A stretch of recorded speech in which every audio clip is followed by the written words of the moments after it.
भारत की राजधानी के बीचों बीच कुछ लोग आज भी मौजूद हैं जिनके पास अपने रहने के लिए एक घर तक नहीं है। वह आए दिन नेताओं से गुहार लगाते रहते हैं। आज भारत न्यूज़ की टीम दिल्ली प्रदेश भाजपा के झुग्गी झोपड़ी के प्रदेश अध्यक्ष सुशील चौहान जी के साथ इनके पास पहुंची, जानने इनका दुख के अंदर एक दर्द। कहानी हम सभी ने अपने बचपन में, स्कूल में, कॉलेज में पढ़ी जरूर होगी। जब महाराणा प्रताप ने मुगलों से युद्ध करते हुए अपने घर परिवार को त्याग कर जंगलों में अपना जीवन व्यतीत किया और उसके बाद फिर से अपनी सेना तैयार की और अकबर के खिलाफ युद्ध किया और अपने स्वाभिमान सम्मान की लड़ाई को जीता और वापस हासिल किया। वो महाराणा प्रताप जो कि कभी भी अकबर के आगे नहीं झुके, उन्हीं के वंशज आज जब दिल्ली के अंदर इस तरह झुग्गी झोपड़ियों में रहते हैं, तब जब उनकी कोई सरकार सुनने के लिए नहीं आती, ना बिजली है, ना पानी है, ना ही उनके लिए खाने की कोई ढंग की व्यवस्था है। दोस्तों, हिंदुस्तान में अंग्रेज़ों का भी राज था। 1932 से यहाँ के लोग, जैसा कि मेरे हाथ में एक रसीद है जो कि 1932 की है, यहाँ रहने वाले लोग अंग्रेज़ों के घोड़ों के लिए घास उगाया करते थे और उन्हें दिया करते थे, जिससे इन्हें कुछ पैसा भी मिलता था और इनका गुजारा चलता था।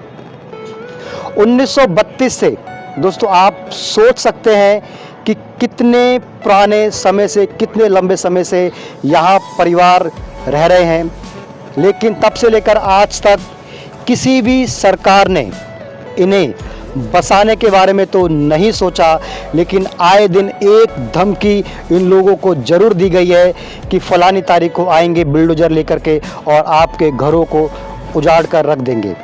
मैं आपकी मुलाकात कराता हूं। यहाँ पर जो लोग खड़े हुए हैं, पहले तो उनका नाम जानते हैं। सर, क्या नाम है आपका? हीरालाल।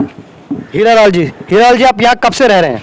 यहाँ पे मेरी पैदाइश यहीं की है। 40 साल की उम्र हो गई मेरी, और मेरे पिताजी 7 साल की उम्र में दिल्ली आए थे। यहाँ पर जब गड्ढे कुछ नहीं था यहाँ पर दिल्ली में, जब से यहीं पे हम रह रहे हैं और ये अपना छोटा मोटा खेती बाड़ी मजदूरी करते हैं, अपने परिवार का पेट पालते हैं।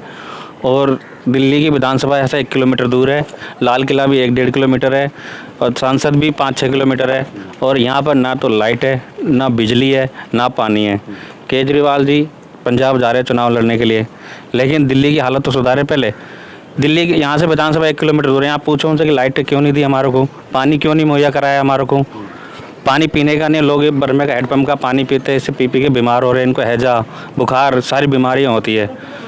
कोई ऐसी सुविधा नहीं दी दिल्ली सरकार ने हमारे को जिससे कि हम अपनी उन्नति कर सकें। अब तो क्या आप कभी अपनी समस्याओं को लेकर के यहाँ के जो वर्तमान विधायक हैं, है ना, उनके पास कभी पहुँचे गए? हमारे विधायक है प्रवीण कुमार देशमुख, हम उनके साथ मुख्यमंत्री जी के पास भी गए और उनको अपने परेशानी से अवगत कराया, लेकिन कोई हमारा समाधान नहीं हुआ। अभी कुछ दिन पहले मैं स्वतंत्र जैन जी से मिल के आया था। ये मेरे पास उनका लेटर है, अभी ये मैं उनको दे के आया था कि सर हमारी ये समस्या है, लेकिन सुनवाई कुछ नहीं करते, कागज़ों में रद्दी कागज़ पटक देते हैं। फिर हम हाई कोर्ट गए, हाई कोर्ट से हमारे को स्टे मिला, उसके बेस के हम यहाँ पे बैठे हुए हैं। लेकिन सरकार की तरफ से हमारे को, दिल्ली सरकार की तरफ से कोई भी सुविधा नहीं है, ना कोई हमारे को बिल्डोजर रोकने आता है यहाँ पर। अब 2 फरवरी का डिमोलेशन, हमारे छोटे छोटे बच्चे आप देख रहे होंगे, ये कहाँ लेके जाएंगे हम सर्दी के अंदर? कह रहे 2 तारीख को डेमोलेशन है और सरकार कहती है कि 2015 की पॉलिसी है, जब तक कोई झुग्गी नहीं तोड़ जाए जब उनको रिपोर्ट दूसरी जगह शिफ्ट नहीं कर दिया जाएगा। तो आप कह रहे हैं कि 2 तारीख को प्रशासन ने कहा है कि ये सारी झुग्गी बस्तियाँ से हटा दी जाएंगी, ऐसा कह रहे हैं आप? हाँ जी, हाँ जी, मैं यही कह रहा हूँ कि 2 तारीख को DDA वाले आए थे कि हम 2 तारीख को डेमोलेशन करेंगे, आप अपना सामान कहीं और ले जाओ। कहाँ ले जाएँ हम? कहाँ लेके जाएं हम? हमारे रहने का कहीं जगह ही नहीं है दूसरी जगह दिल्ली में। आज कोई हम इतने पैसे होते तो यहाँ झुग्गियों में क्यों रहते हैं? कि हम दिल्ली में किराए पे रह सकते थे या कहीं हम खरीद के रहते तो यहाँ झुग्गियों में क्यों रहते? और हम आज से नहीं, कम से कम 80-90 साल से रह रहे हैं। सब बच्चे आदमी भी सब मजदूरी करते मर गए और मजदूरी करते थी। जगह कौन रखता यहाँ पे? किसी को और होती तो बेच के चले जाते। हम तो यहाँ पे पड़े ना अपने गुजरे लोग। इस बार जब वोट दिया था, पिछले वोट डाले थे आपने? हाँ डाले थे। किसको वोट दिया था? इसको प्रवीण कुमार को। ये कौन है? कौन सी पार्टी का है प्रवीण कुमार? ये वो झाड़ू वाला है। झाड़ू वाले? हाँ, तो झाड़ू वाला तो आपके ऊपर झाड़ू चलाना चाह रहा है। अब झाड़ू तो चलाना चाहता, फिर वोट तो ले जाते, फिर आते ही नहीं है। ये एक बहुत बड़ा राजनीतिक फेलियर है उन पार्टियों का जिन्होंने 60-65 साल हिंदुस्तान पे राज करा और आज भी वहीं ढाक के तीन पात के दिल्ली विधानसभा यहाँ से कुछ फरलांग की दूरी पे है।